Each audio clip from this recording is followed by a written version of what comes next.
peace and blessings to everyone. How is everyone doing today?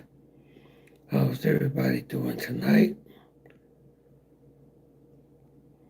If this is your first time ever coming to this channel, do a favor for me, give me a like and subscribe.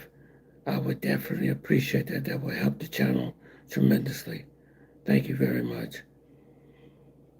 Just gonna wait for more people to come into the live stream. I hope everybody got the notification.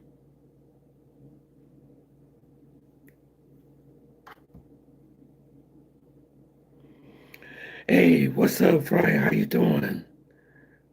Good to see you too. Hey, man, good to see you. Yeah, good to see you too, brother. Hey, I just did the first video.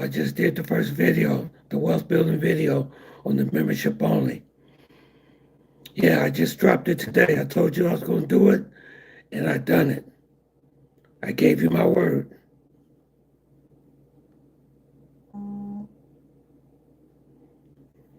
Yeah, I hope you like it, man. Dave, it's good to hear from you. Yep, I just dropped the first video, and I sent it on the community WhatsApp. Yeah, okay, good. Let me know what you think about it. Let me know what you think about it, man. I appreciate it. Thank you. Thank you, sir. Thank you. Thank you for your support. Thank you. I hope I said something that can help you. I'm going to be dropping these videos once a week.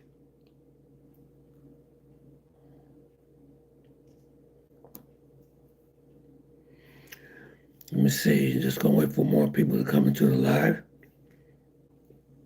I see 2 people so far. Marcus, of course, you were here. What's up, brother? I'm doing great, Mr. Marcus. Mr. Marcus, you were always there, man.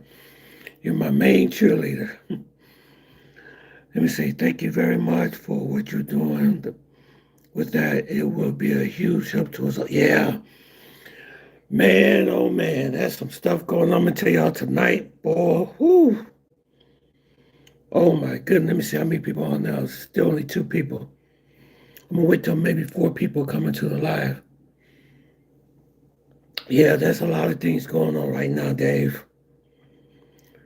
We got to get prepared for what's getting ready to happen, man. It seems like people are going out of, that's an old school saying. People are going out of the world backwards. I don't know what the heck is going on, but it's pretty bad.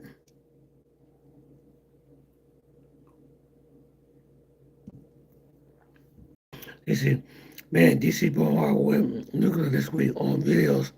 Plenty of people were denied to come. Yeah, they are denying people to cut the Cartagena. Yeah, yes. So Hill, how you doing? Your name is So Hill. Let me see.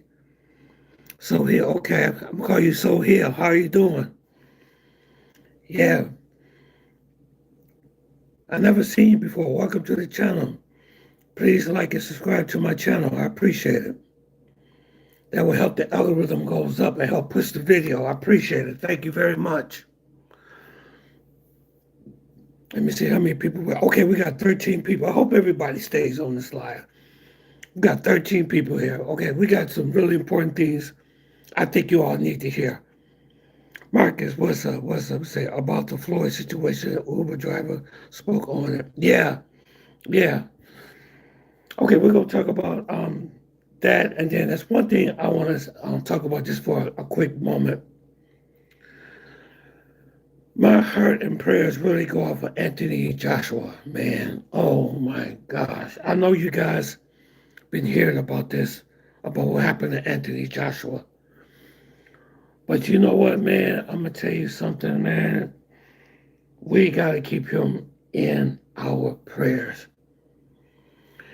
And when I read more about the story, he is blessed to be alive. He is blessed to be alive. Let me tell you what happened to him. Okay. From what I've heard from the sources I got, that he changed places with somebody at the last minute while getting into the car. Okay? So if you notice, the two people that died in that accident were people that was on the passenger side of the car, on the front seat. One of his friends was in the front seat, and his other friend was on the back, on the back seat on the right side. So everyone that was on the right side got the impact of the crash. Joseph, what's up? What's up? Hey, what's up? And hey, so I'm just saying hi. How you doing? How you doing, everybody? Make sure you like and subscribe. Hit that like button for me, okay? But the people that passed away in that car was on the right-hand side of the car, on the passenger side. But I think he was going to sit in the front, but he let his friend sit in the front on the right side.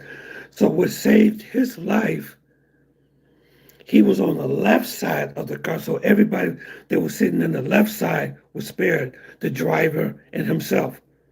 So if you look at the impact of the wreckage, everything happened on the right side of the car. Man, he came very close to death. He came extremely close to death. Just one decision saved his life. One decision. Because I think he was supposed to sit in the front of the vehicle on the passenger side. But he decided to let his friend sit on that side, and he sat in the back. He sat in the back of the car.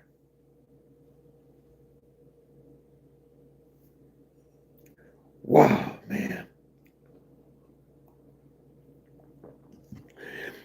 You know what? Sometimes we don't know when is our time. We don't know. We have no idea when it's your time to go, you're going to go. And it was amazing. 1 minute he's on top of the world. He won the championship against Jake Paul. You know what I'm saying? Getting ready for another fight. Then all of a sudden, this just happened just like that. We always should be prepared, Always be prepared. We never know when it's going to happen.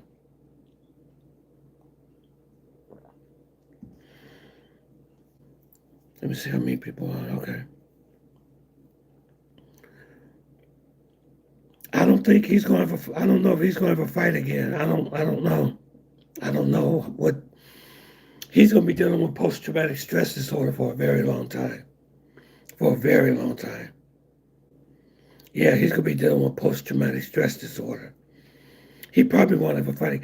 I mean, it's bad enough losing one friend, but he lost two people. He lost two friends in an accident.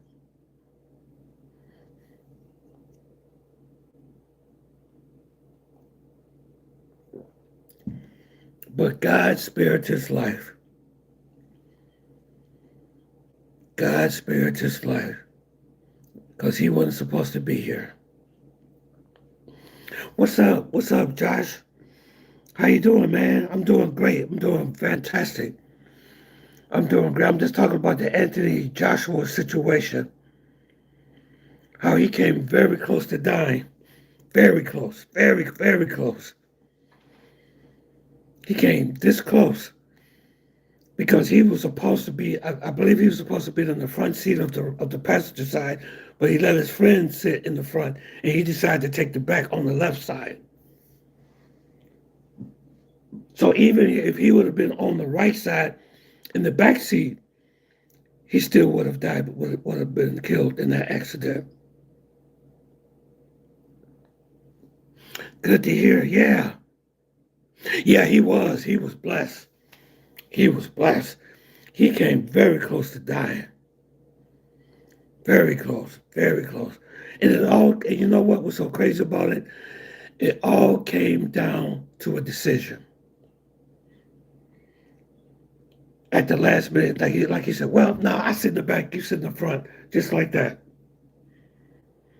And he sat on the left side of the car because the driver actually walked away from the injuries.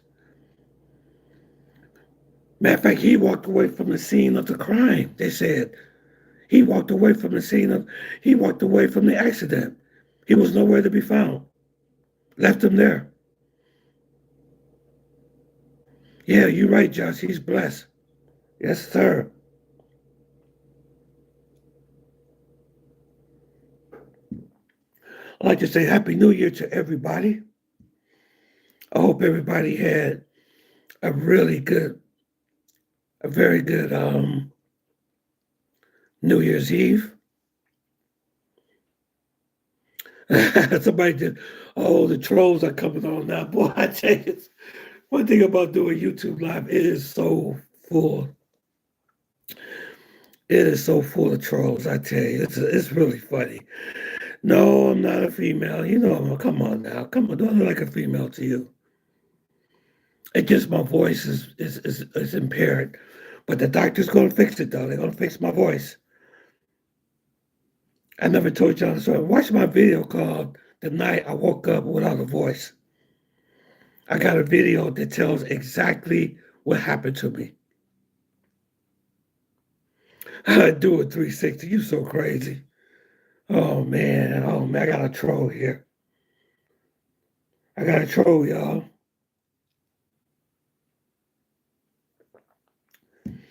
No, I don't have to do that.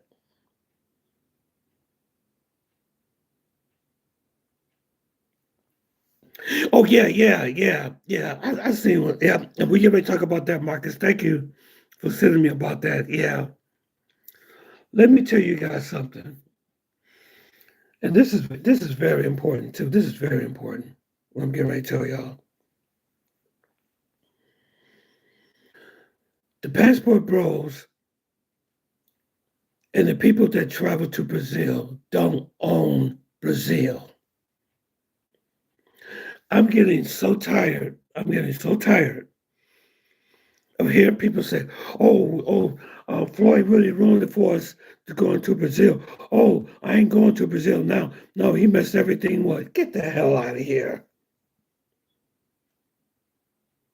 Why would you don't want to go to Brazil? None of y'all own Brazil. Nobody owns Brazil. If you want to go to Brazil, go. If you want to go to Colombia, go. Nobody owns Colombia. Nobody owns Brazil. Nobody owns Sasua. Some of these content creators, they feel like they're the god of Brazil. Oh, since Floyd went down there, he ruined it for everybody. None of us is able to go to Brazil. Man, go to Brazil. Go to Brazil. Have yourself a good time.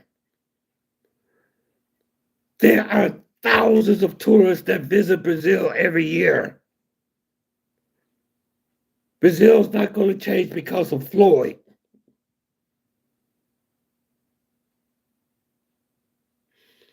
You got thousands of people, hundreds of people, probably, no, I know in the thousands that visit Brazil every year. Is it going to make a difference whether you show up there or not? Brazil is not going to make any difference regardless if you show up there or not. I haven't been to Brazil. Colombia is my country. But I will go to Brazil one day. That's on my bucket list. But I got so spoiled in Medellin. I got so spoiled. I got so spoiled. I go to their resort, and man, they provide everything I want. Everything I want. But I'm just saying, no matter where because I've been seeing guys, they doing content in Thailand, and they think that Thailand belongs to them. You know what I'm saying? This simp is making it bad for everybody. He's gonna ruin Thailand. No, he's not. No, he's not.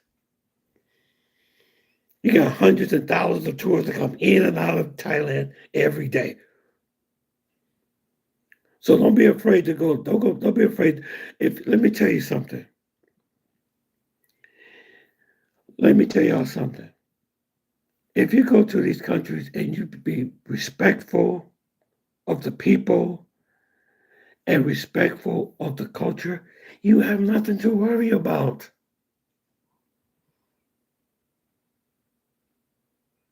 You have nothing to worry about. If I say, I'm scared, they coming after, ooh, Brazil, they coming after us now. Ooh, they gonna get, man, that's people, that's thousands of people coming in and out of Brazil every day. Go, have yourself a good time.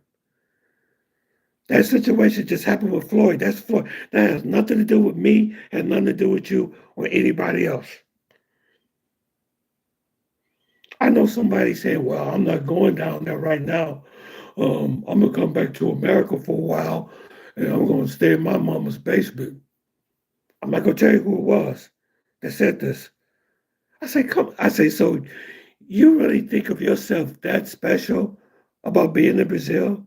Like Brazil's going to miss you or something?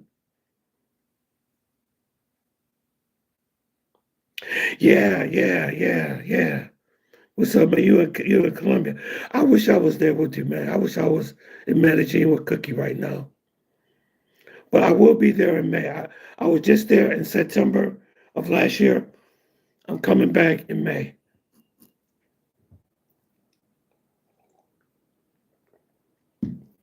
I envy you, man.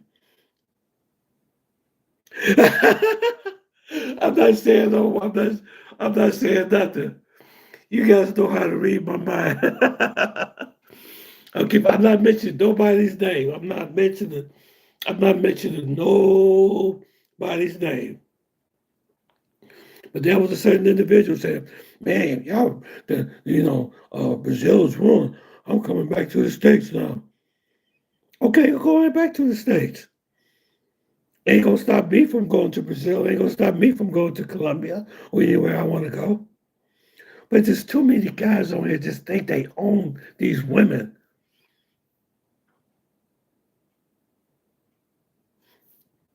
Yes, yeah, that's it. I'm not gonna say those names because I don't troll anybody on this platform. Let's see. Did you hear about the U.S. citizen getting arrested? Yeah, I heard about the U.S. citizen getting arrested. Things are getting ugly in Venezuela, and we're gonna talk about that when we talk about some. I got some geoeconomics for you guys too. And if you guys haven't joined my membership, please do so. I just dropped the first video today about wealth building. This is extremely, I cannot begin to tell you how important this wealth building is. Join my membership, okay? So far, I think I got 5 people, and I just dropped a video this afternoon. It's like the introduction to building wealth on the stock market. Okay. Yeah, I know a guy that visit Venezuela. Yeah. I know somebody that went there. Matter of fact, Ace went there. I think a couple of times. I don't know if you all remember Ace Live. He went there, and there was another guy I know that went there before all this trouble that's going on right now. But things in Venezuela is really getting ugly. Yeah, Venezuela would be a nice place to visit. Yeah,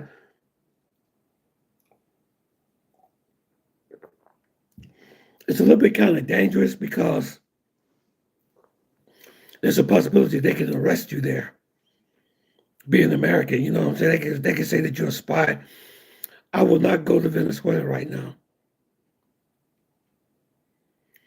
But I really believe, though, this is just me talking. If Venezuela goes into a full-fledged war with the U.S., I believe they're going to shut the airspace down even in Colombia. You're not going to be able to visit Colombia either. Yeah, it's getting hot right now. But if they go into war, they're going to shut the airspace down in the country and in Colombia. I believe they will. I just hope I hope that doesn't happen. I'm not trying to be fear mongering because some people say, Tony, you fear monger all the time. You always no. I just kind of what I do is I kind of look ahead. You know what I'm saying of things, and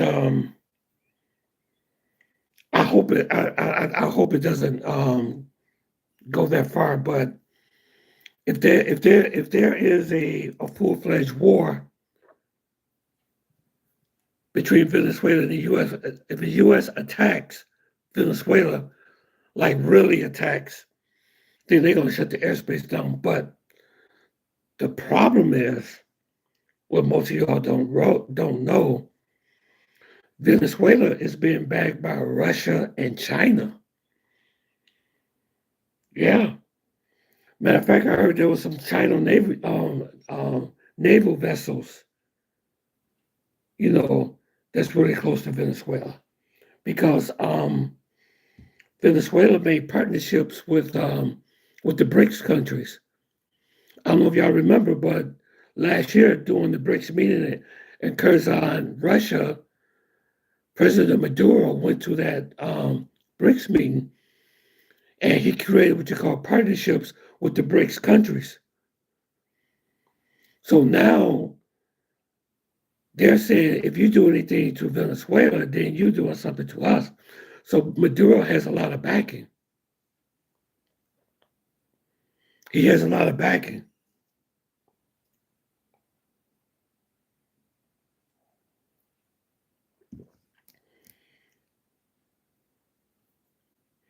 Yeah, I would love to visit there too. Oh yeah, definitely. I would love.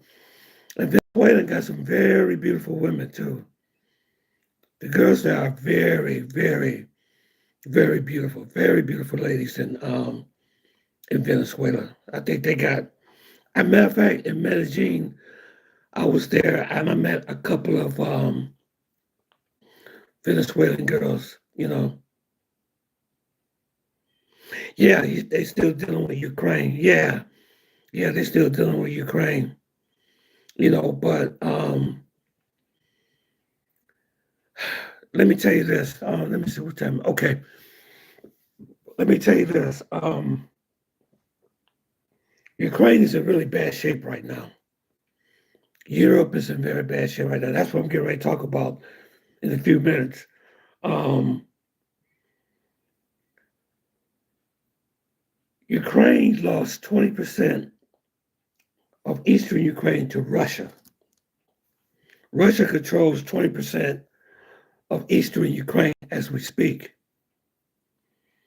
And not only that, they took over Odessa. They took over that region. So that means that Russia controls the Black Sea now.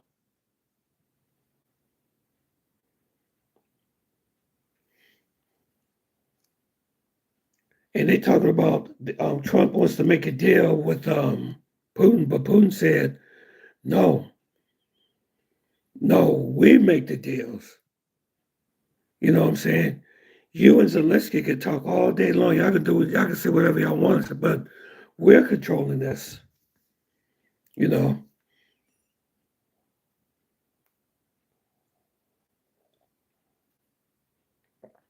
Because they're winning the war.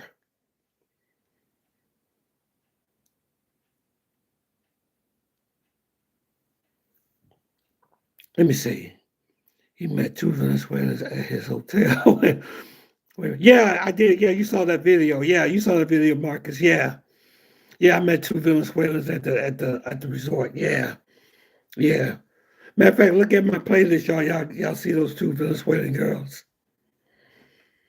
But a lot of them too. I'm not saying all of them, but a lot of them are responsible for a lot of the druggings and robberies that goes on in Colombia too. You have to be careful with those Venezuelan girls. I never dated one before. I see them, I speak to them, and I keep it going. I keep it going. Let's see. Yeah, I met two beautiful Venezuelan girls. They were sitting at the table. I went there, just talked to them for a while. But I usually keep what I'm happy what I have down when I go to Medellin. I'm happy with the resort I stay. They provide me. I mean, they treat me so freaking. Everybody said, "Why you go to Medellin all the time? Why you go? That's all you go to is Medellin, Medellin."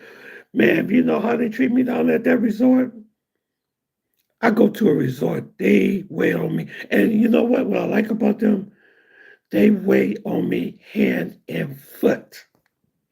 What can we get? Matter of fact, when I go down to the cafeteria to eat, when I go down to the restaurant there, they say, "Oh, Tony, some of them can speak a little English. I know exactly what you want." I say, "What? You want that hamburger chicken crispy sandwich with the cheese, with the sauce, and you want the Papa's fritas, the French fries, and you want a cola, which is Vernus, right?" I look at them, I say, "Wow, you remember that, don't you?" You know, they just treat me so good, man. And then sometimes they bring me stuff up to my room. If I have a guest in my room, they bring her something too. You know, I'm just really spoiled. And they have the swimming pool, and they have a sauna. No, I'm sorry, they have a whirlpool, and they serve you a very huge breakfast every morning. I mean, it's like an admiral's breakfast. So whatever I want is at my fingertips, everything. And then there's a mall. Like I can walk to the mall, I can walk to the store, and it's right there. Everything is right there. If I need to go to the ATM to get money, I can go right to the ATM, to the mall, and to the store. Then they got a grocery store there. Go to the grocery store, get drinks, get food. Everything is right. You couldn't ask for nothing better. And it's in a very good area in Poblado. Beautiful area. Beautiful. Sunshine, 75, 77 degrees weather. I'm not going to get that. Me personally, I feel that I probably won't get that good of treatment anywhere else. But I know I need to go to other places. I am. Brazil is on my um on my list, and Thailand. But you know what? I wasn't all that impressed with Thailand though. Thailand sometimes can look a little dirty sometimes. I know a guy was walking around doing kind of, it didn't look all that appealing to me. I don't know. Maybe just me. Yeah, Miss G. Yeah, Miss G. Yeah, no, that's I was in Barranquilla with Miss G, Marcus, at the romance tour.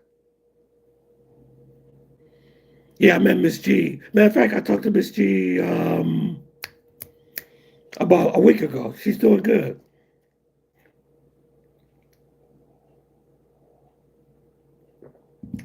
So what I would like to do is go to Barranquilla and spend some time with Miss G. I really miss Miss G. She was great, man. She was great. She was a great person. Great person. I talked to her. And guess what? She's a preacher. Yes, she's a preacher. She preaches. Yep, she goes to her church and she preach. I said, what? I said, you a preacher? Seriously? Yeah, because she sent me pictures. She had this big Bible, on her lap and everything. And she's really dedicated to the ministry. You said Vietnam was on your list. Okay, yeah. Matter of fact, somebody's in Vietnam right now. Oh,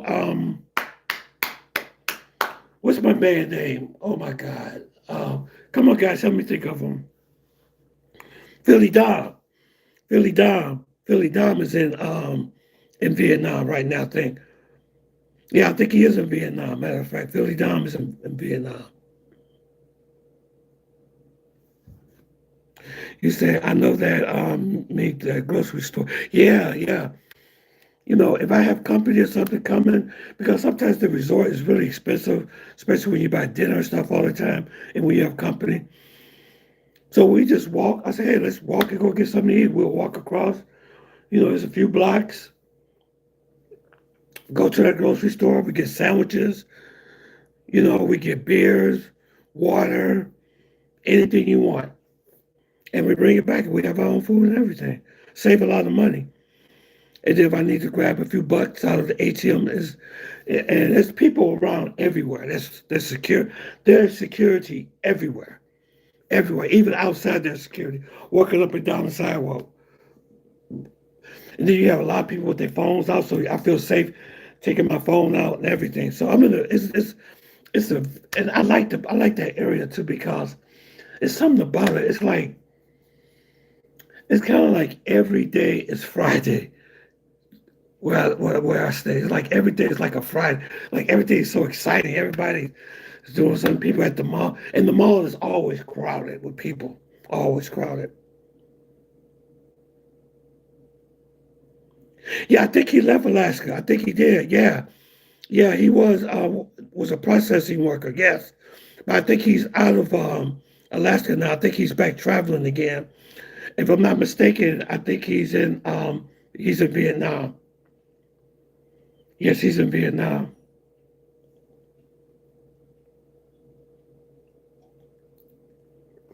Yeah, but Vietnam would be a good place to go. And I wouldn't mind visiting Thailand too. But I'm getting close to retirement. So when I go, see, the reason why I go to Colombia most of the time, or basically all the time, is that I'm gonna be honest with you. Um, it's very close. You know, I fly from Detroit to Florida, then from Florida, Miami-Dade to Colombia. It's like a 12-hour flight. You know what I'm saying? But if I decide to go to a place like very far, like, because I work too, I still work. So I have to take time off from my job to, when I go on my trips and everything, I have to be covered too, because I work in a hospital. So we have to be covered, you know. So I just can't just go and just go for, because if you go to Thailand, you at least got to be down there for at least 3 weeks, maybe a month at the most. And Brazil the same way. I can't imagine going to Brazil only for 1 week. So that's the reason why.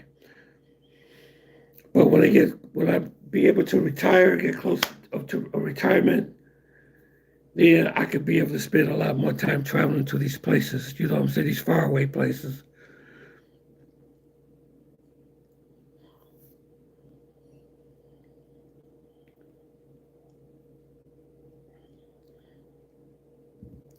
Let's see what else going on.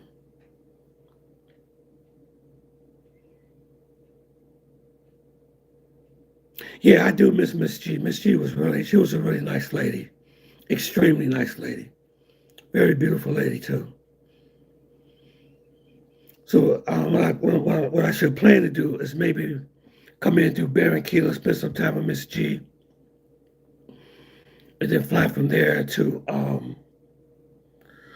Medellin. But I'm gonna tell y'all something. I was supposed to meet Miss G in Medellin one time. I was gonna fly her there from Barranquilla, but I felt kind of bad though. I felt bad because Miss G is she's a preacher, and I don't know. I don't know, man.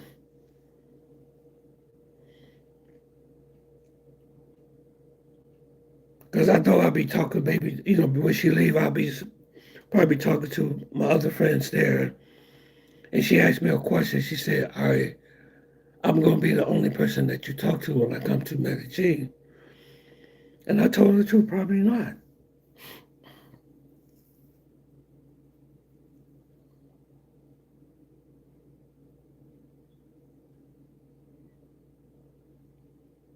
So how was everyone's New Year's Eve? How was everybody's New Year's Eve? I'm going to get something to drink. I'll be right back. Get some more water. Let me know in the comment, guys.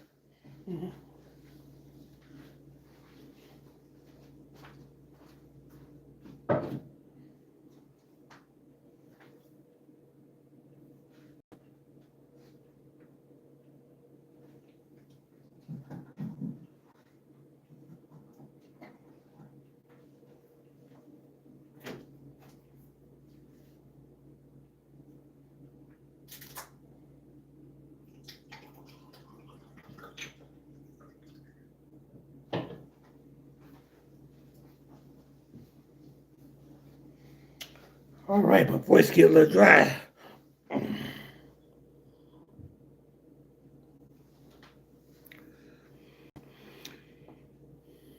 You guys are still there? Can y'all still see me?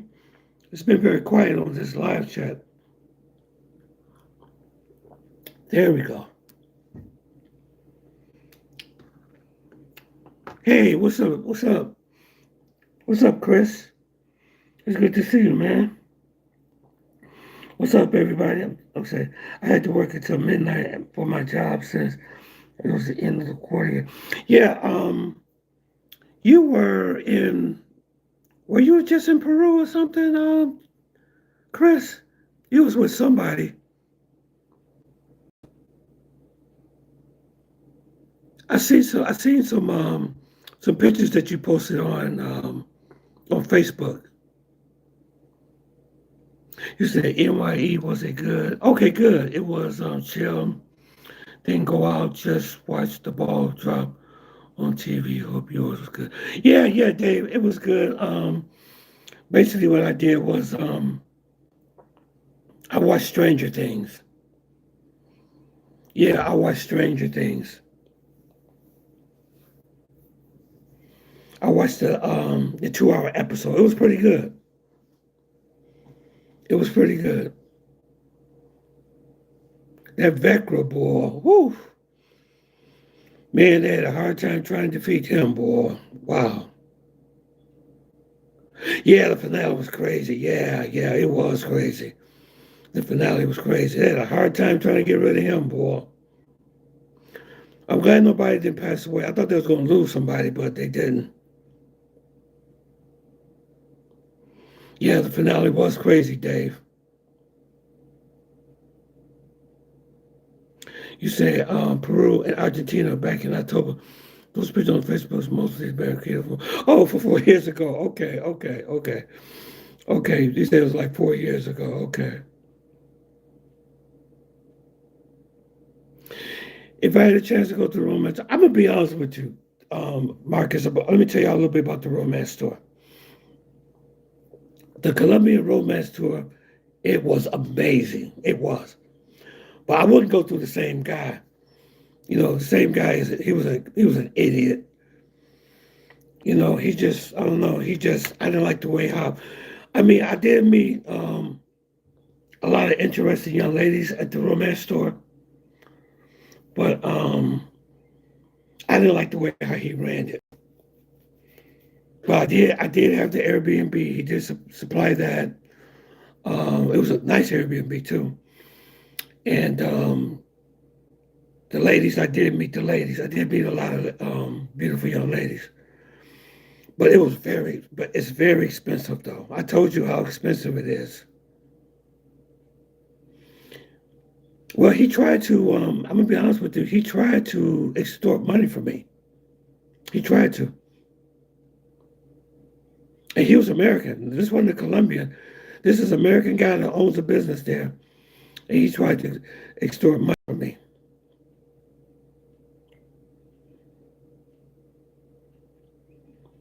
He just the way he talked. It just, like, when I first got to the romance tour, one of the girls picked me up in a cab, right? And she had him on the phone talking to him. I said, can we please stop and to the store and get some water? Because it was Barranquilla in June. It's very hot. It's very hot. Plus, I was standing in immigrations for hours, and they don't have air conditioning in there. I mean, it's like being in an oven. As soon as I went through immigration, which you have to go through before you allow entry. When we got into, I said, can we stop to the store and get some water? You don't got time to stop for no water. You don't got no time to stop for water. Your introduction is gonna be in 1 hour, and you need to be there at the Airbnb when they come. I'm like, who the hell is this guy talking to? Talk to me like I'm a little kid. Talking to me like I'm a little kid.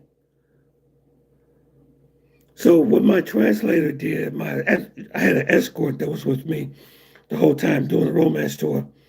Luckily, there were people that were selling water standing by the road, they were selling bottled water. So she stopped the cab and paid for a couple of bottled waters and she gave them to me. But yeah, he was an idiot. He was a complete idiot.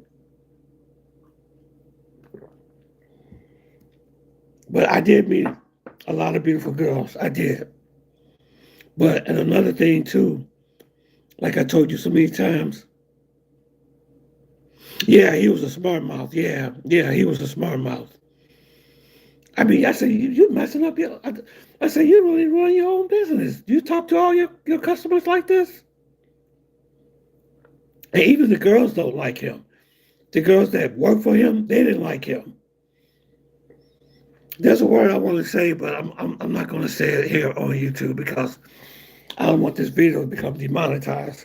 So I'm going to have to keep everything really quick, squeaky clean on here. But another thing, too, like I told you before, Marcus, is that it was very expensive. It was because on the website, I choose over 40 women. 10 of them declined, but there was other 30 that didn't. Okay? So I had about 30 women to talk to get to know, you know what I'm saying, and do a process of elimination. But let me tell you this. Your escort, your tour guide, the lady, that runs the whole romance tour for you, that put together the calendars and everything. What she does is she makes dates for you. She assigns dates, and sometimes you can have up to 4 dates in one day. Sometimes 5. Now think about this. Think about this. You have to pay for the cab ride. Okay, the cab. Each girl is different. So you jumping in and out of cabs, boom, boom, boom, boom. Okay. Number 2 is that you end up at 4 restaurants in one day. 4 restaurants in one day. So if you go to a restaurant and you spending, let's say 300,000 to 400,000 pesos on the meal, and then you got to feed her too. Not only you're feeding the girl that you're meeting, but you're feeding the romance tour guide, your tour guide. You call her, she's your translator too, because I didn't know that much Spanish at the time, so she had to translate the language a lot for me too. So I'm buying her meals 4 times a day. You can spend almost $300 a day just on meals. And it all depends on what restaurant you go. Yep. Belly full and pockets empty. There you go. Yep. Yep. And so if you're doing a 7-day romance tour, okay, let's say you get there, let's say you get to your romance tour Saturday evening. Okay. Oh no, you get there on Friday. You got 4 days on Friday, 4 days on Saturday, 4 days on Sunday, 4 days on Monday. So that money really goes pretty fast. And then finally you have to narrow it down to by the time by the time you almost narrow it down to one female, you're broke.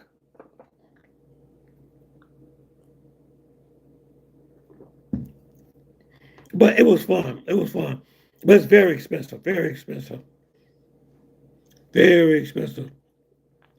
But you know, they got other romance tours there too. Matter of fact, Medellin has a romance tour there too. Look like that one would be better too. Instead of the girls coming like separately like that, they all come all at once. Y'all meet them like at a hall. I showed you guys those videos when they walk up on the stage and they get a number, number one, number two, you know.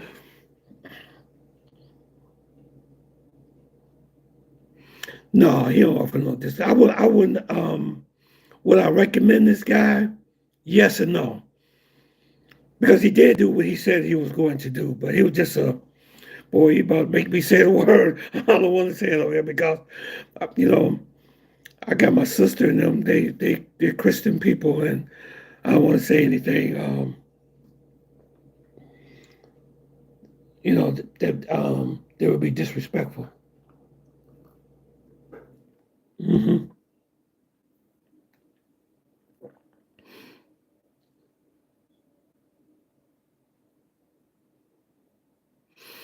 Yeah, 2,500.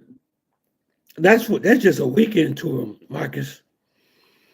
If you're gonna do a week romance tour, you're talking about $5,000-6,000. That's just the weekend. And don't forget, you got to pay for your own. You have to pay for your own transportation there. You have to pay for that. Yeah, you have to pay for your own transportation. But I've met some of the most beautiful girls in Barranquilla that I've ever seen. Some of them were just beyond gorgeous. There was one that came to the Airbnb, the one they set up for me to meet.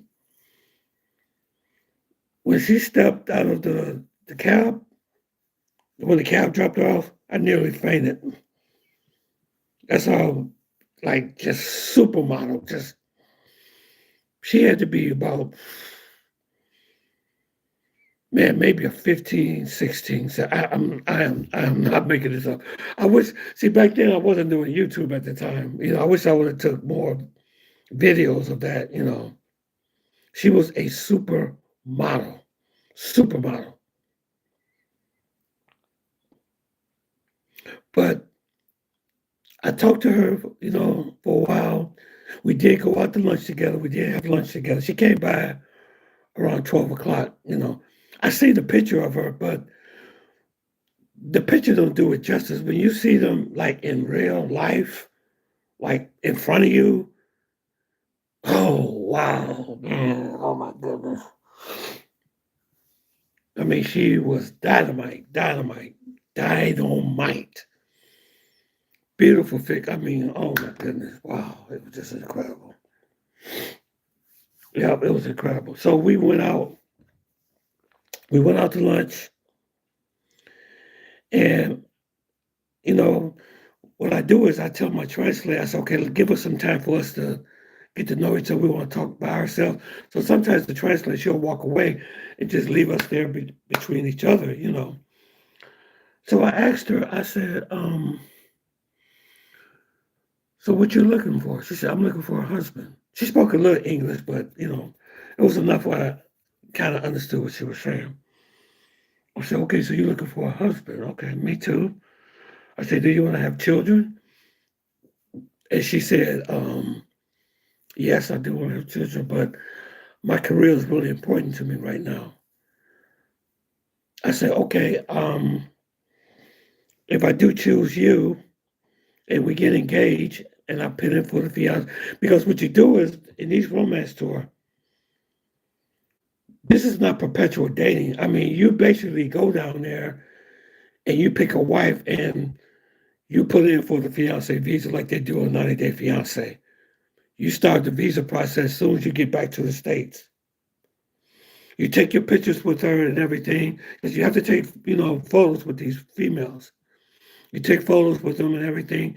You go back to the States, and you say, I like to apply for, I like for this woman to come here to the States as my fiance, eventually be married. You apply for a fiance visa, just like they show 90-day fiance. It's the same exact thing. And when she comes here on the 90-day visa, you have 90 days to marry her. Okay. So I asked her, I said, okay, so what you gonna do when you get back to the States? Okay, she said, I want to be a model. I said, you want to come to the States, you want to be a model? She said, yes, I want to be a model. I want to model for my career. I guarantee you, as pretty as she was, and as good looking as she was, as soon as she got to the States, she would have left me for sure.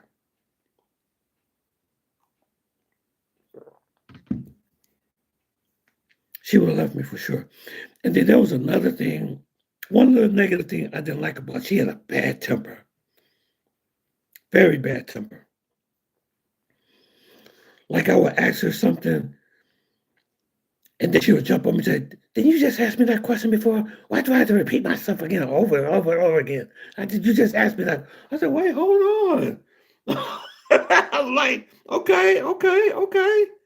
I'll just ask you again. She had a temper, man. To snap at you just like that. No, that wouldn't work because we'd be fighting every day.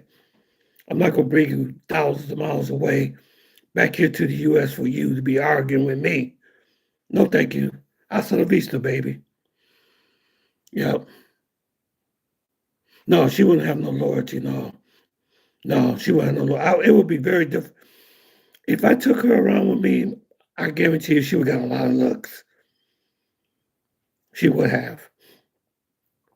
She would have gotten, and I would have a hard time of keeping guys away from her. If I would have brought her like to a concert or somewhere with other people, I'm sure there'd be people trying to talk to her. Yeah, that's one of the situations you deal with when you're dating. You call them baddies. That's what we call them, baddies. She was a baddie. She was a baddie. Yep, she was a baddie. Now, all models are the same. It's all boils down to things you think you know, yourself down, not driven by attention. Yeah, that's true. Yep, absolutely. Right. You're absolutely right, brother. She was spicy Latina in the role. Yeah, she was. She was a very, you're right, Chris. She was a very, very spicy Latina. Yeah, she was a very special, spicy Latina. She was. But man, she was fine, though.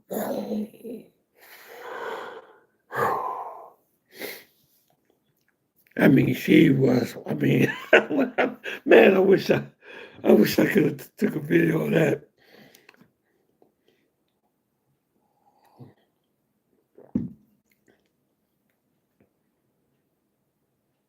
It would have been the same situation as a Filipino woman that came over and took that guy. Yeah. Those Filipinos, they very sneaky. They very sneaky women. Those Filipinos, you gotta watch out for them.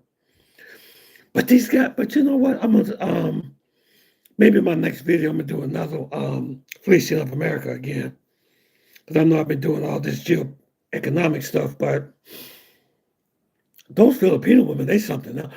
I mean, they would these women are some, well, I'm not saying all of them, but some of these women are so cold, they would take everything that you got.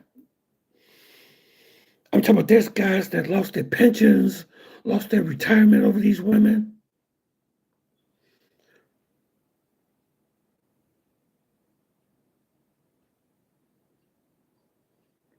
He said no one told us about one on the live. That's right. Yeah. They will take everything. They would take, and these older guys are the ones that's falling victim. And this is happening a lot, a lot. It take you. What's so sad about it? It would take you 30 years of your life working, for 30 something or 40 years to save this retirement that you got. And they're losing all in 1 month over a female. And those Filipinos, they don't look all that anyway. They okay.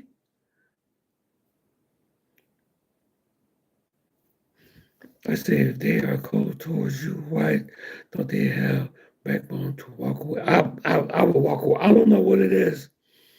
I don't know because let me tell you something. The first thing when they do, if they ask me what I do for a living, I don't tell them what I do for. I don't tell nobody what I do for a living. They say, "What do you do for a living?" I say, "Oh, I do cartwheels and backflips. That's what I do for a living."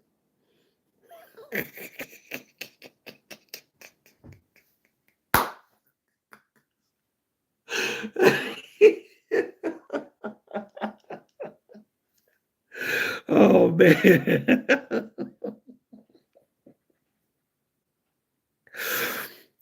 Don't ever tell them what you do for a living. Never tell them that. You never tell these females what you do for a living. I be cracking myself up, guys, don't I? I do cartwheels and backflips for a living. She said, "Where you work at a circus?"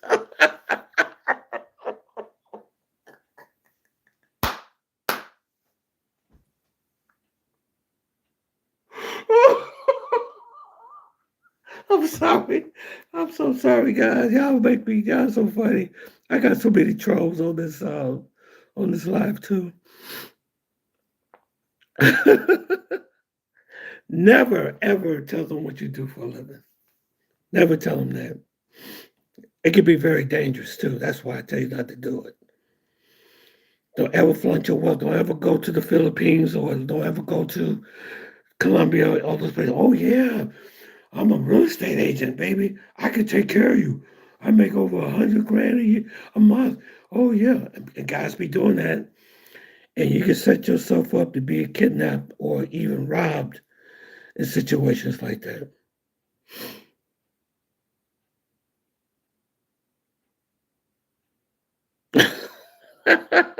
Marcus, you said, "I'm sorry, Tony, but I think they believe that an old man being a boy." I don't know. I don't know. I think what it is. I think what happens. This is what I think what happens. I think what happens is in the States, you don't get no attention. Basically, you don't. Most men, like me, average men, don't get very much attention at all. We don't.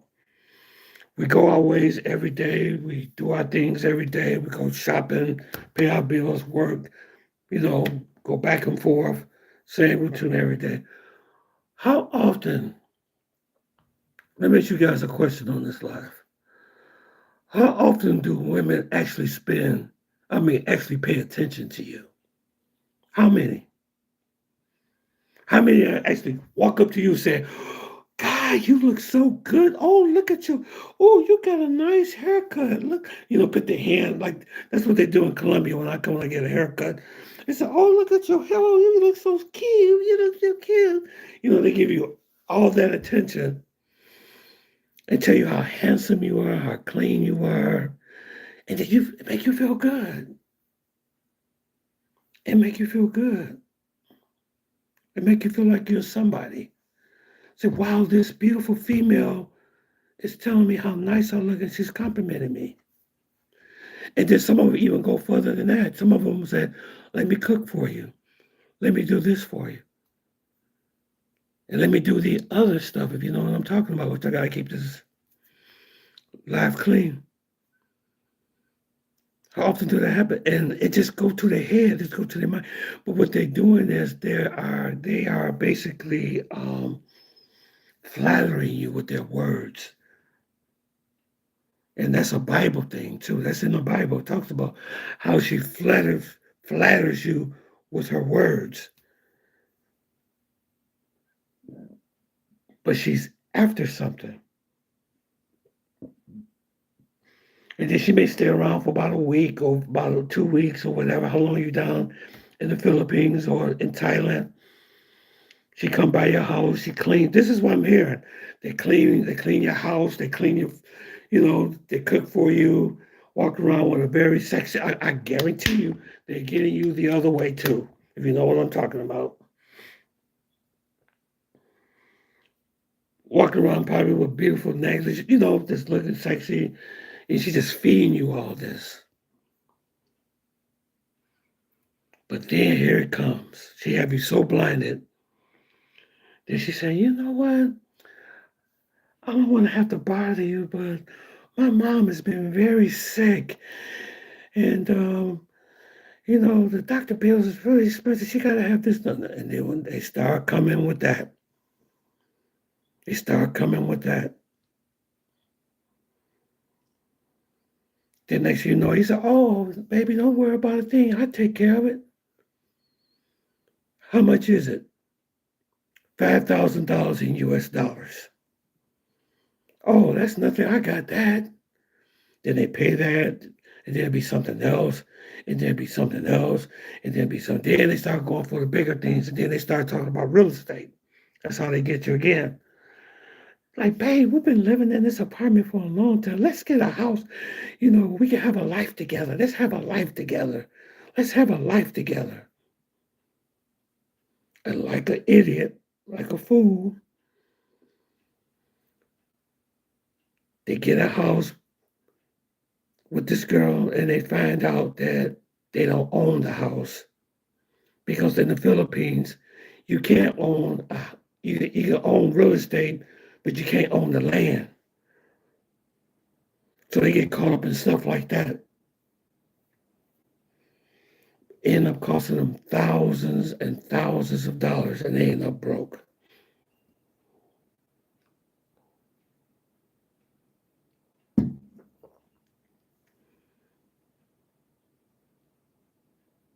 They don't study the laws. They don't consult nobody. They don't talk to nobody. Yep. Okay, let me talk about the economic collapse right quick here. Wild time is really getting going here. But that's what everybody came here for. Don't forget, guys, I am doing wealth building videos.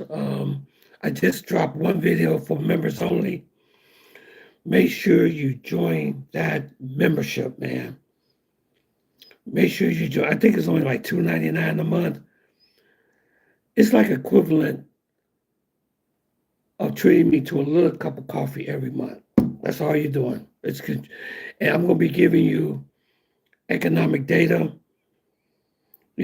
how we can build wealth, how to trade on the stock. I mean, I just dropped a really good video today. And every week I'm going to be dropping videos for my members only. That's all you have to do is go on YouTube, join YouTube membership, just like that. And Eric or anybody's here, make sure you send me, let me see,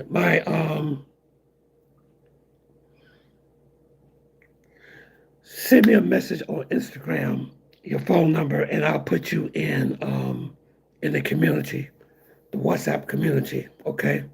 Well, the WhatsApp community is actually, it's Tony Rome Building Wealth.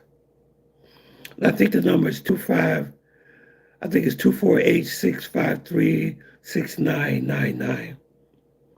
That's the phone number. 248, I think it's 653-9666. I think that's it.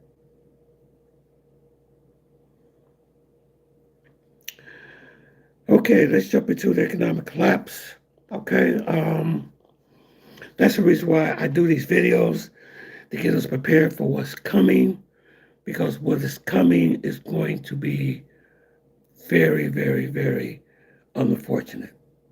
Okay, so I want us to be able to have wealth, be able to survive all this economic inflation and all this stuff that's going on. Um, but there's some things that's happening geopolitically and geoeconomically that really has me very concerned. Okay, what happened was Miss Vaughn, she is the president of the European Union.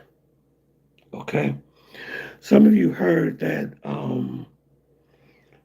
during the Ukraine and Russian war,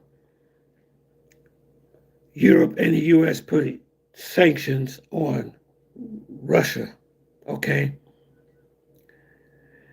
and what they did also is that they froze $210 billion of Russian reserves that belonged to Russia.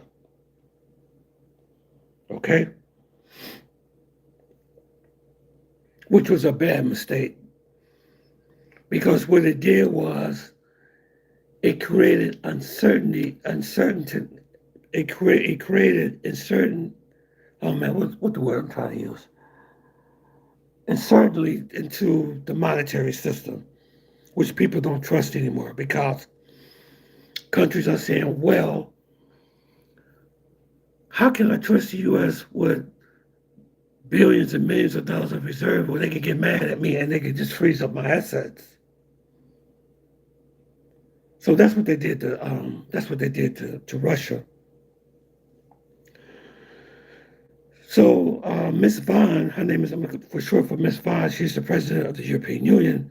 The other day she says, "Well, we're going to give some of the Russian reserves to Ukraine, you know, to rebuild their infrastructure from the war damage that Russia did." So how can you take something that don't belong to you and give it to somebody else just like that? And a lot of countries are looking at this like, I don't know if I want to put my money in reserves like that into the European bank or the central bank or whatever, where they put their money. So when Russia found this out, guess what they did? And you are not going to. You remember the movie Stranger Things? You remember that was in the upside down world? You remember that? You remember there was an upside down world? This is why I feel like is that we are in a upside down world. They're doing everything, they think they're doing the right thing, but they're doing everything the wrong thing. And they're making things much, much worse. So what Russia did, they said, okay, you're gonna give away my money and sell off all my bonds and give it to Ukraine. Then we're gonna confiscate all your businesses in Russia, which is equivalent to $120 billion. That's what they did. I want y'all to listen to this.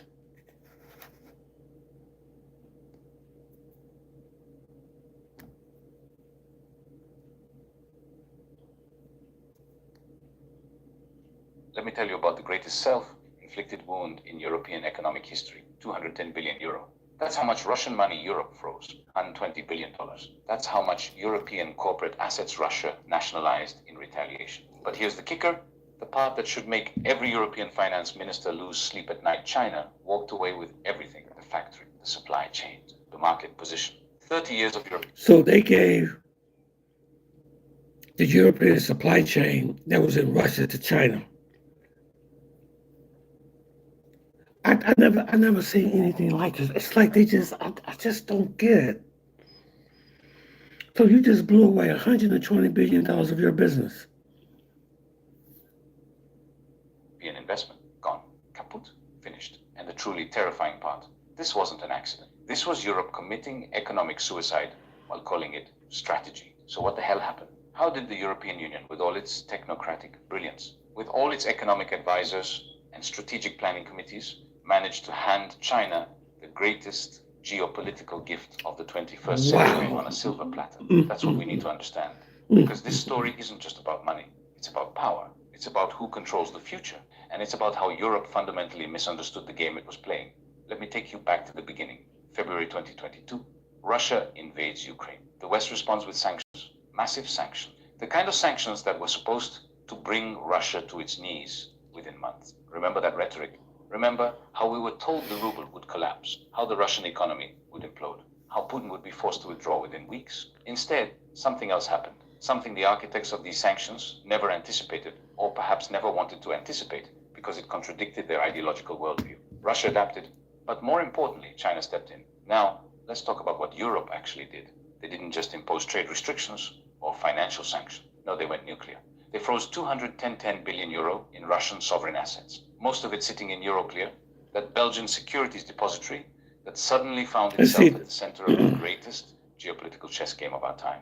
And Europe's plan used the interest from these frozen assets to fund Ukraine, perhaps even confiscate the principal. Send a message to Moscow: you cannot invade sovereign nations without consequences. Noble, right? Principle. Standing up for international law and territorial integrity. Except they forgot one tiny detail. Russia had leverage too.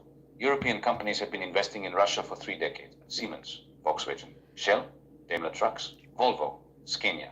Man, these weren't just sales offices. These were factories, production facilities, joint venture, supply chains. These were factories and these were businesses in Russia, and Russia sold them all to China. And these were European business, so they just basically committed suicide in their own economy. And you talk about the upside down. It's like, I just don't get it, man. But they're doing very bad. Very Localized badly. technologies, trained personnel, billions upon billions in physical capital, intellectual property, and market position built painstakingly over 30 years. And when Europe froze those Russian assets, Putin didn't respond with diplomatic protests. He didn't issue angry statements. He didn't threaten. He acted. Russia nationalized $120 billion in European corporate assets. Not suspended operations, not temporary seizure, permanent nationalization. And here's where the story gets interesting, where it transforms from a tale of tit for tat retaliation into something far more consequential. Who took over those assets? Who stepped into those factories? Who inherited those supply chains and that trained workforce? China. Let me make this concrete, because the scale of this transfer is mind-boggling. In the automotive sector alone, Chinese companies now provide approximately 90% of Russia's imported new passenger vehicle. 90%. Think about that. This was a market dominated by European brands, Volkswagen, Mercedes, BMW, Renault. Now, it's Chinese companies, not just selling cars, but taking over the entire infrastructure of the Europeans. Take the commercial vehicle industry. Companies like Daimler Trucks had signed a 10-year special investment contract with KMMZ worth over $700 million to modernize plant equipment, develop production of key automotive components, expand the model range, and increase export. Volvo Trucks was negotiating similar deals. Scania and MAN were preparing to invest in localization at Gek Group's facilities. These weren't speculative ventures. These were integral parts of their global production systems with unified engineering, technical and IT solutions, established supply chains, and skilled personnel. What happened to all of that? MAN and Scania ceased production and sold their Russian assets to local dealers. Iveco transferred its stake to its local partner. Volvo transferred its assets to a Russian businessman. And then Chinese truck manufacturers, Sinotruk, Efedu, Dongfeng, Jeki, swept in and took over. They acquired hundreds of dealerships and service stations previously owned by European companies. They inherited the trained workforce. They gained access to localized technologies, knowledge, know-how, and solutions that had traditionally been the competitive advantage of European brands. Do you understand? So basically, Europe sold their whole entire supply chain. Like 90% of it, the dealerships, the factories, everything. It's like you just basically just shot yourself in the foot. I don't absolutely get it. I mean, Europe is on its way to a depression. They're on their way off the cliff, man. And it's like it's intentionally or something. This is too bad, man.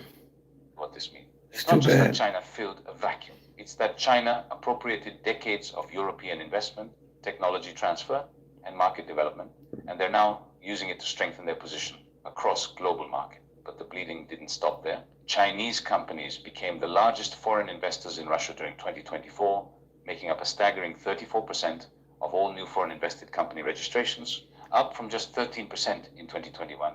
200 new Chinese business registrations in Russia every single month. You guys listen to this? Y'all still on the live? They colonized the entire economic space Europeans had spent 3 decades developing. And here's the truly delicious irony, the kind of paradox that should be studied in economics textbooks as a case study in strategic incompetence. Europe funded Ukraine for perhaps 1 year with their $105 billion seizure. 1 year. That's the benefit. Okay. European companies lost $120 billion in physical assets. They lost 30 years of market position in a country of 144 million people. They handed China not just a market, but an entire industrial infrastructure on a platter. And they did something even more damaging long termsy. They destroyed the credibility of European finance as a safe haven for sovereign assets. Because here's what every finance minister, every central bank governor, every sovereign wealth fund manager around the world learned from this debacle. European financial institutions are not neutral. They are not safe. They are political weapons that can be deployed at any moment. Your assets can be frozen. Your investments can be confiscated. Your reserves can be weaponized. The euro's credibility as a reserve currency, already wounded by the eurozone crisis, already questioned after the austerity years, took another massive hit. Why would China keep significant reserves in euros? Why would India? Why would any non-aligned nation park their wealth in a currency that can be frozen on political grip? China didn't even have to complain loudly. They simply registered their opposite. It's almost like, Dave, it's like they put the gun to themselves. It's like it's just suicide. I've never... See, the reason why I talk about this type of stuff, because this has effect. This type of stuff has effect on the global economy. Okay, it may not affect you directly, but it's going to affect you indirectly. So if Europe just let their whole supply chain just go, you know how many people are gonna be without work?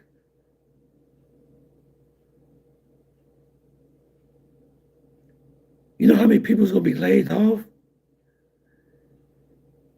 You know how bad the unemployment is gonna be in Europe?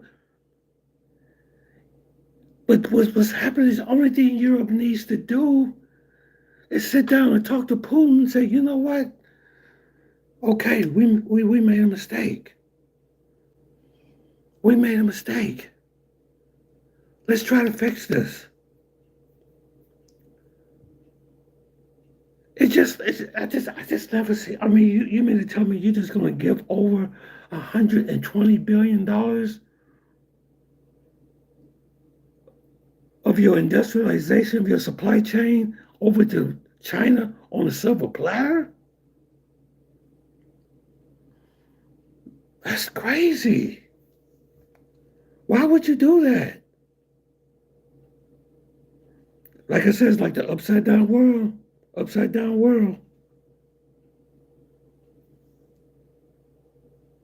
To the use of frozen Russian assets, then went about the business of building alternative payment systems, alternative credit arrangements, alternative financial infrastructure. Every piece reduces dependence on Western systems. Every piece makes the next crisis, the next geopolitical confrontation, a little less costly for the China-Russia axis. And Russia, yes, Russia paid a price. Their access to Western technology was curtailed. Their corporations faced restriction. Their oligarchs saw their yachts seized. But they also learned something valuable. They could survive without Europe.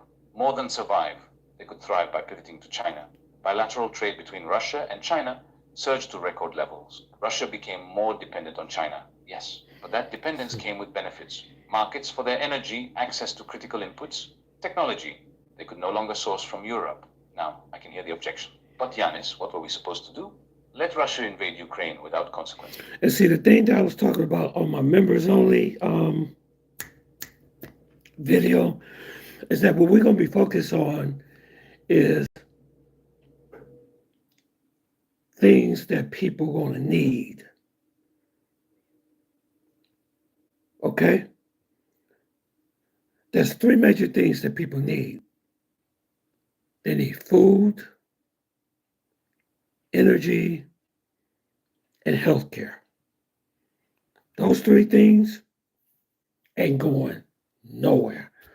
And those are things I talk about on my membership videos on wealth building. Because what I'm trying to tell you all on this channel is that there is a reset that's coming. Okay? And let me tell you something, there's people walking around thinking that everything's going to be okay. But when this happens, it's going to happen. And when it happens, people are going to be unaware of what to do when it does happen. I can't tell you if it's going to happen today. I can't tell you if it's going to happen tomorrow. I can't tell you if it's going to happen next week. Will it happen? Yes.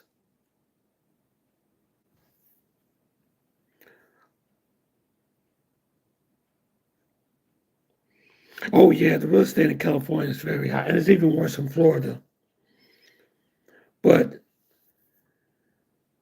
the U.S. dollar is in very big trouble, too, because on the road that we're on, okay, if we don't have people that want to see, the mistake that we made is that we ran our economy off of debt, okay? And we took for granted, and we took it for granted that the dollar was the reserve currency. That 80%, 90% of all trade was done in dollars. You know what I'm saying? So we kept borrowing money. But what's happening now is that Scott Bessent, the Secretary of Treasury, he can't find no more buyers. Let's see. Hey, Tony, you've been watching Lynette Zane for a while. Yeah.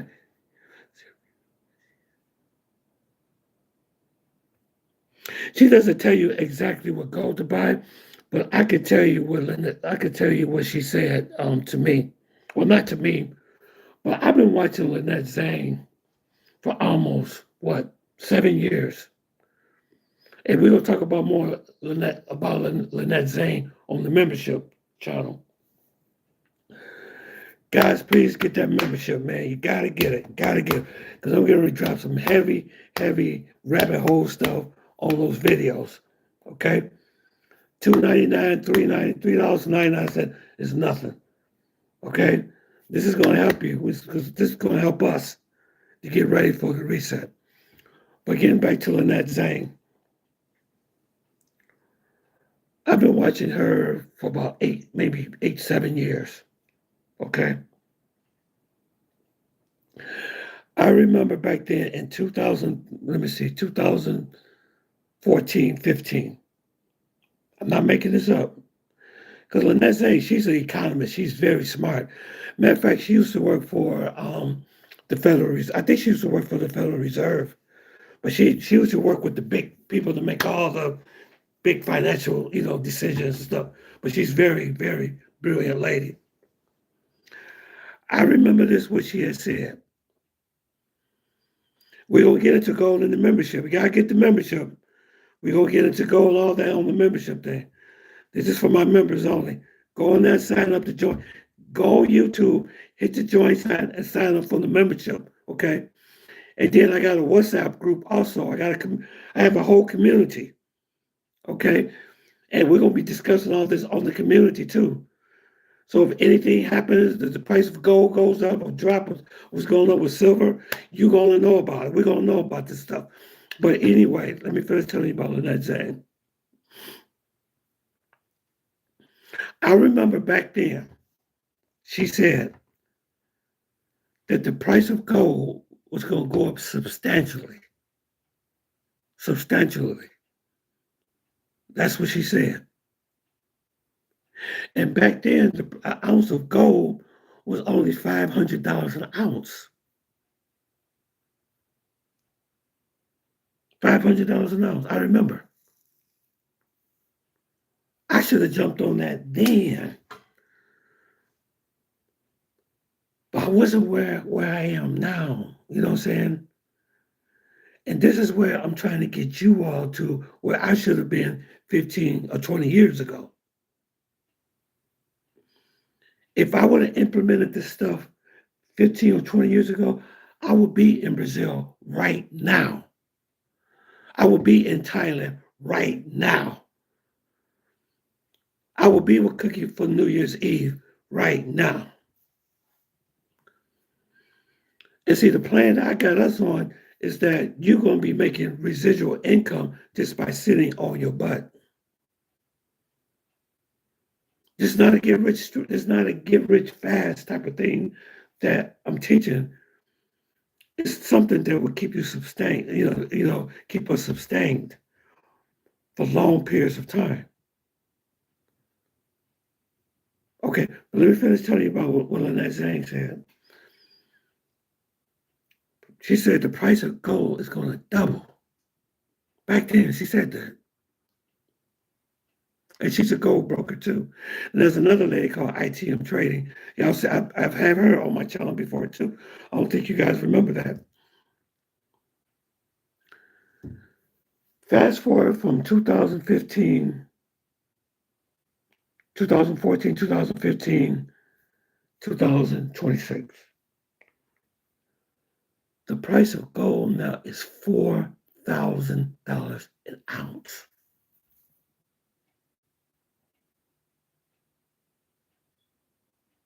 That's what the price of gold is. So if I would have bought gold back then, spend $500 just on an ounce of gold, that same ounce of gold that I would have kept would have been worth $4,000.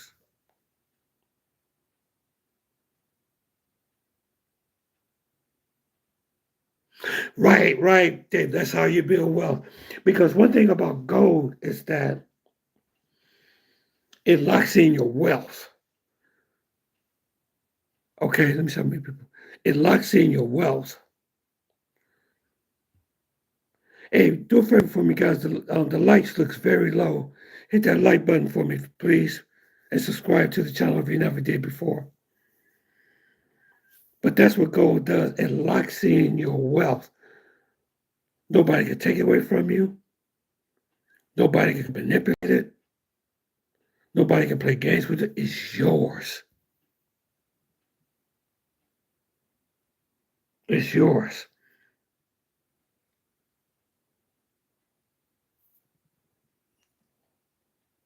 And it freezes your wealth. It freezes everything. It's like buying a steak at the store. A porterhouse steak, which I had the other day. Man, it was delicious too. But anyway, you only can leave a steak in the refrigerator raw for only like for three to 4 days at the most. So what I do is I take the steak and I put it in the freezer. Then I can eat it when I want to eat. I can eat it like 2 weeks from now, 3 weeks from now. It reserves that steak, keeping me from losing my wealth that I paid for the steak. Gold is the same thing.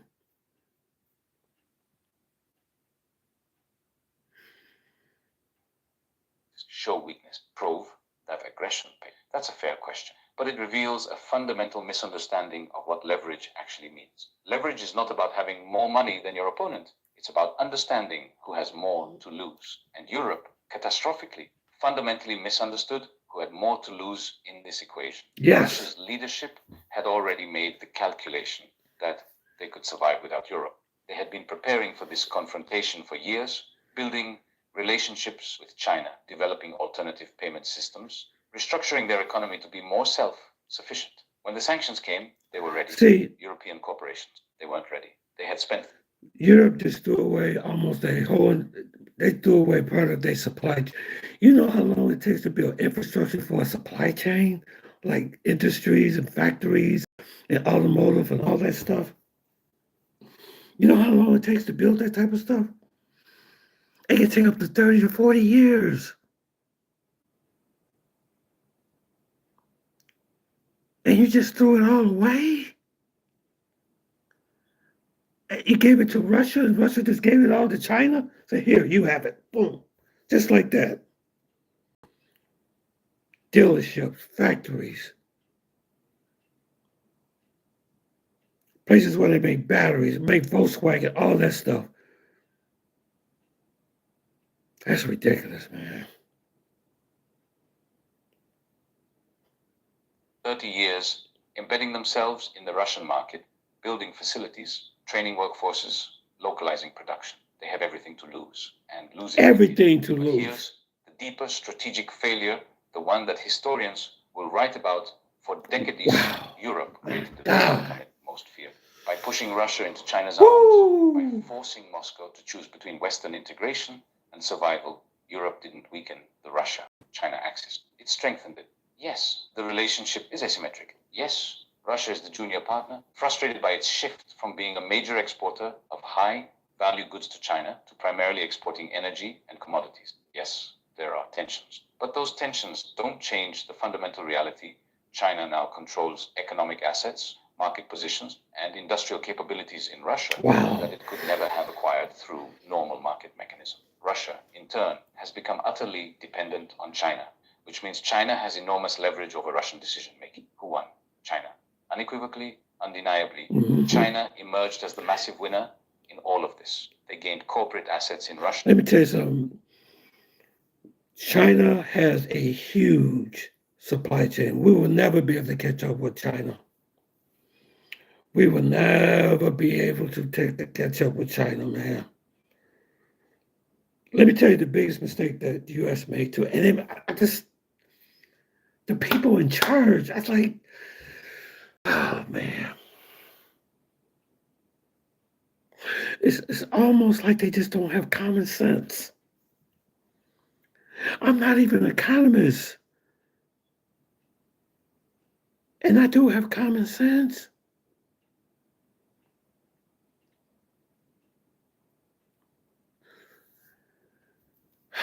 Let me tell you a mistake that we made here.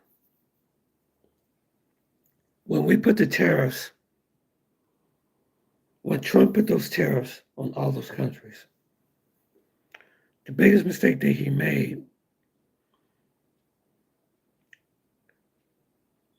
the United States is one of the biggest supply of soybeans to China.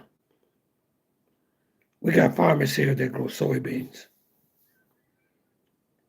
And China was our biggest buyer. Okay?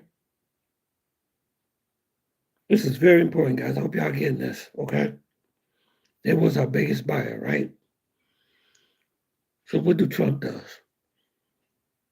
He said, I'm up at tariffs on China, 50%, 100%, 75% tariffs on China. Guess what China does?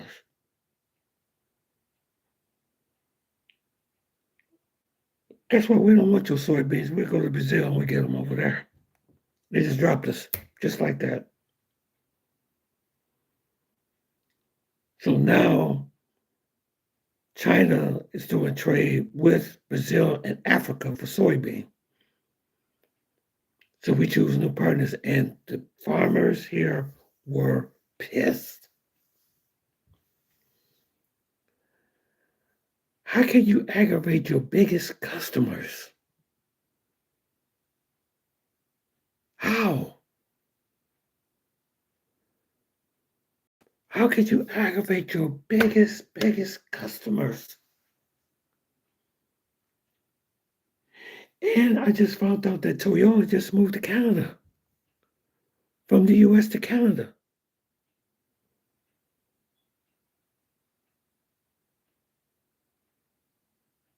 This is horrible.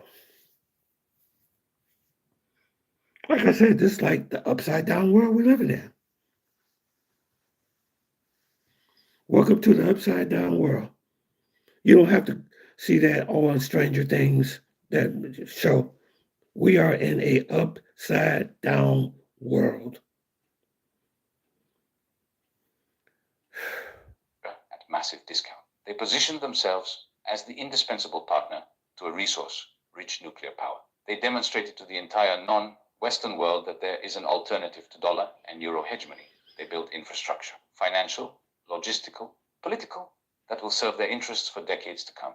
Who lost? Europe and Ukraine, though that's a more complicated story. Europe lost $120 billion in assets, lost market access to 144 million consumers, lost 3 decades of investment and relationship building, lost credibility as a safe haven for sovereign reserves, lost the ability to claim neutrality in global finance, and perhaps most importantly, lost the strategic vision necessary to understand that this wasn't a game of moral posturing. It was a game of long-term geopolitical positioning. And the tragedy, the truly heartbreaking tragedy, is that all of this was predictable, not just with hindsight. It was predictable in real time. Anyone who understood the extent of European corporate exposure in Russia, anyone who understood China's strategic patience and long-term thinking, anyone who understood that geopolitics is not a morality play, but a contest of interests and leverage. They could see this coming, but Europe's leadership didn't want to see it. They were trapped in an ideological framework that said, we are the West. We have the strongest economies. We control global finance. Therefore, our sanctions will work. Our pressure will succeed. Our moral authority will prevail. Except none of that was true. Or rather, it was less true than they believed. Because power, real power, isn't just about GDP figures or the size of your financial sector. It's about understanding dependency. It's about knowing who needs who more. It's about being willing to endure pain longer than your opponent. And on every single one of those metrics, Europe miscalculated catastrophically. So where does this leave us? What are the lessons? What must we understand about this debacle? First, weaponizing finance is a double-edged sword. Every time you freeze assets, every time you confiscate reserves, every time you turn financial infrastructure into a geopolitical weapon, you erode the very foundation that gives your financial And that's the biggest mistake they made. They turned it into a weapon. Capital flees. Without trust, reserves get diversified. No trust. Without trust, alternative systems get. Once you ruin that trust, that's it. You can forget it. It's over. Learning lesson the hard way. Second, globalization created interdependencies that run both ways. For 3 decades, we told corporations to go global, to capture emerging markets, to build integrated supply chains. They did. And then, when geopolitics intruded, we discovered that those supply chains, those investments, those market positions, they were hostage. European companies in Russia were hostage. Russian assets in Europe were hostage. And in a hostage exchange, the side that cares less about their hostages wins. Third, China's strategic patience is real. They didn't need to invade anyone. They didn't need to threaten. They didn't need to coerce. They simply waited for Never Europe coerced, threatened anybody. For Chinese expansion. And then they walked through the door Europe open. 30 years of European The investment. number one economy didn't fire one shot. China. That's not a failure of tactic. That's a failure of strategy. And fourth, perhaps most importantly, the age of Western economic dominance is ending. Not because the West is weak, but because the West is no longer willing to think strategically. We're trapped in short-term political cycles, in moral posturing, in the delusion that our values are universal and our systems are irreplaceable. Meanwhile, China builds. Russia adapts. The non-aligned world watches and learns. This story, this $120 billion transfer of European assets to Russian control and Chinese benefit, is not an aberration. It's a preview. A preview of what happens when declining powers try to use financial weapons without understanding the full consequence. A preview of what happens when you assume your opponent has no alternative. A preview of what happens when you let ideology trump strategy. Europe's... Okay, all right, guys. Anybody got any more questions? Anything else before I, leave this live? If you on here, if anybody on here, please like and subscribe to my channel. I appreciate it.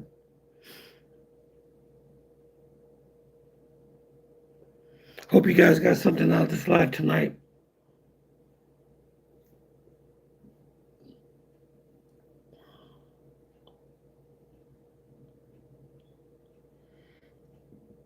Anybody got anything to say? Any questions? Anything?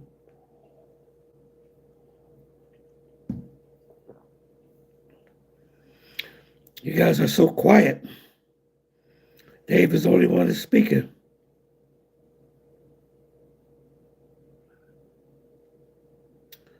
Okay, all right. Well, I thank you all for coming on tonight. I hope you guys love these lives, man. I hope y'all do. Do you all, let me ask a question before I go. Do y'all like this type of information that I'm giving you? Do y'all think it's helpful? Let's put yes in the comment section if you do.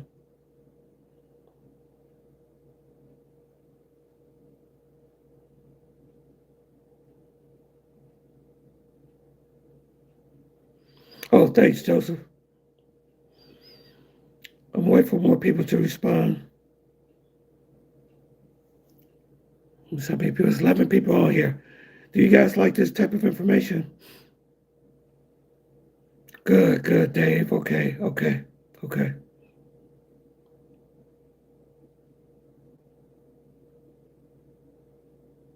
Okay, all right, guys. Thank you all for coming along to the live tonight. Make sure you hit the like button, subscribe. Don't forget to join the membership. I do have a community on WhatsApp too, and I will be dropping information on there from time to time and everything. And we're going to communicate, and we're going to build some wealth. Okay, we're going to get ready for the reset. All right, that's what we got to do. Okay. Okay. Happy New Year, everybody. God bless, and thank you all for coming. Okay. I hope you guys enjoy and have a very blessed weekend. Thank you.